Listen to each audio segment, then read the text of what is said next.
болор дурна цэсийг хэрхэн нэмэх вэ? Болор дуранг суулгасны дараа Microsoft Office-ийн програмууд дээр болор дуран цэс харагдахгүй байвал эсвэл компьютертоо ямар нэгэн шинжилэлт хийсний дараа алга болсон бол энэхүү зааврын дагуу болор дуран цэсийг нэмээрэй.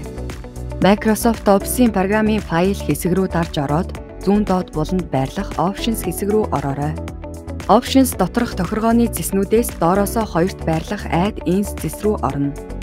Add-ins рүү ороход доод талд нь Manage гэсэн хэсэг байх ба Com Add-ins дээр тааруулж байгаад Go товчийг дарахад Add-ins нэмэх цонх гарч ирэх ба болор дуран Add-in гэснийг сонгож бөглөөд OK товчийг дараарай.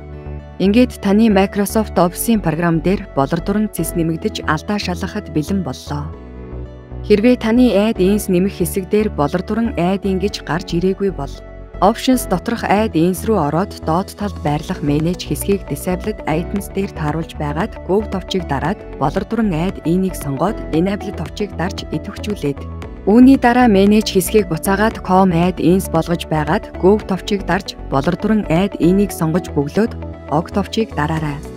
Ингээд таны Microsoft Office-ийн програм дээр болор дуран цэс нэмэгдэж алдаа шалгахад бэлэн боллоо.